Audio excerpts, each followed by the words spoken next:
Something that comes up a lot when it comes to being a salon owner is how to resolve conflict quickly in the salon. And when you have a positive salon environment, you have core values, you have, like your ish together, you won't see a lot of conflict. But sometimes there is conflict, and there are things that can happen that might not be a large conflict, but you could see, like, the weeds starting to sink their little, I don't know, what are these things called?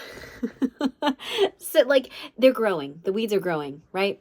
The little, like, the legs it's crawling underneath, and you could see it start to crack at the foundation if you let that go long term. So you're just not going to do that. That's what I was trying to say. You know what I meant. You could read it through my fingers, right? So at the end of the day, like, you have to address the root cause of the conflict when it is brought to you. And you have to be good at self-leadership to not get involved, number one.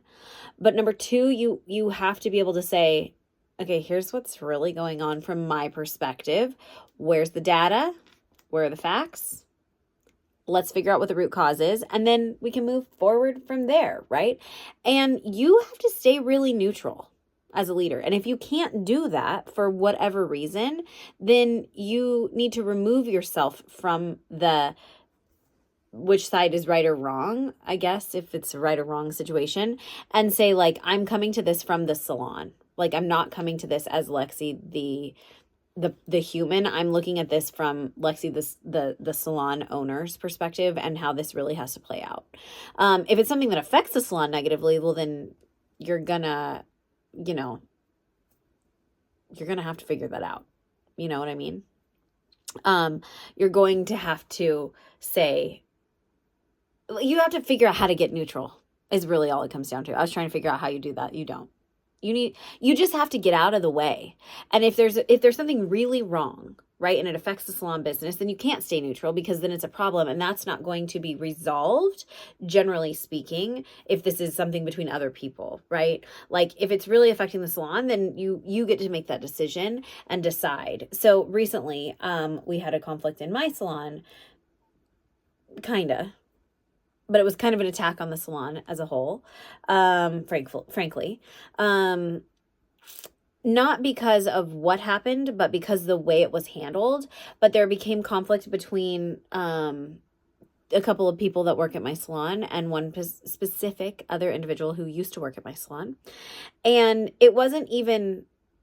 there wasn't like an outward conflict, like she said this and she did this, or she stole my curling iron, like nothing like that. I'm trying to decide how much I want to tell you. But ultimately, there was, after the conversations and the way that the conversations were delivered, some people started feeling a sort of way. And it doesn't even matter that ultimately those conversations would have resulted and did result in the salon kind of being a victim in the situation. Not because of, again, let me just say this one more time, not because of what the outcome would be, but because of the way that it was handled. But I had to remain really neutral on this. And so there were two different things going on. There was the attack on the salon, right? I'm going to use that very loosely, but in essence, that's what it was. And so we have that. And then we have,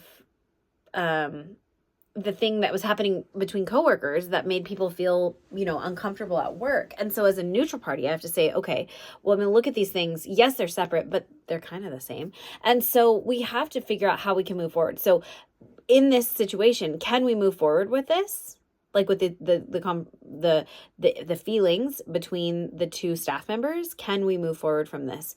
And yes, they could have. However, the salon cannot. Right. So this person, I could have said, hey, like, these people are feeling really uncomfortable based on this situation. And is there any way that we can move forward? And are you willing to, like, accept responsibility for this and stop this behavior? And that person could have said yes or no. And then that would dictate how we move forward, because the root cause was this person's actions. And that's what I'm going to say. And the conversations. And then from the salon's perspective, though, it's like, I don't even need to have that conversation, because you violated our core values. You know what I mean? So I can stay as neutral as possible, but when it is an issue with the salon, we have to step up. Now, granted, if it's she stole my curling iron, she said she's a biscuit, blah, blah, blah, she stole my client, like, then you have a conversation, right? But also grow up. Like, I don't have those things, knocking on some wood. Literally, I don't have those conversations anymore because we have a different caliber of human that we hire. We just don't do that. Grow up, be mature. Like, I set that tone and that standard, and that's how we hold it, right? Now, granted, there could be something like complaints about a receptionist, sure, but they're not attack on her character, which is where usually people get super fired up. And so when there are things, and when I've had things in the past, like I think I've mentioned in one of these stories that there was a crazy person that taught me so much about leadership. We'll go with that. I'm very indebted to her, in fact, although I would never allow her to work in my salon again. I wish her nothing but the best, but there's no way. I don't need any more lessons like that. But there was a situation where she and another stylist got into a screaming match about what, I'm not sure, but it ended with an FU and not a nice little effer. It was a full 4-letter word scream inside the salon. Can you even believe that? Like that would happen in my salon. You guys, I'm telling you, when you tell me about the scenarios and the things that you're going through, I'm like, oh yeah, I've been there. 20 years almost of salon ownership. Like, you've seen it all. You've been through it all. I've been drugged through the mud forward and backwards and stood on the top of the mountain looking down being like, it's so cool up here, right? Like, I've lived up and down. Been there. I've been there. Okay. So in that situation, I was like, excuse me, like, number one, like, this is inappropriate behavior for coworkers, right? And I'm totally neutral in this situation. This is like their problem situation with a client that they shared. I would like literally one day, I can't do it now because this person, I just can't do it now. But there's a book, okay, of like crazy leadership things I learned from this one specific person. So many things. One day. Anyhow, literally, this has nothing to do with me, right? And they're just going at it, screaming at each other about something that did have to do with the client and had to do with the salon. Because if it had nothing to do with me or the business or whatever, then they need to take it outside and like figure it out if they can come back to work together. That's different.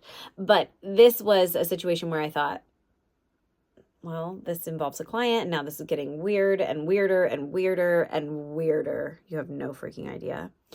And so from there, we had to have a sit down. We had a powwow, 3 of us, let them all cool down. The next day, I'm like, what is going on? Okay, here's how the salon remained completely neutral. And I'm like, the client is what matters. But more than that, you guys have a working relationship. So is the client going, like, what is going on? Here's where I see the path forward.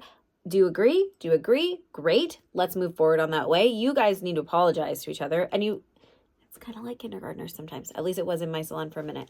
And so like we had those conversations and I set the path forward and a step-by-step method for how we're going to move forward and what we would do if this situation arose again, right?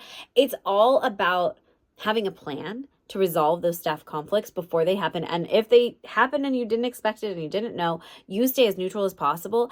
If the salon is not in jeopardy in any way, you handle it and you move forward professionally.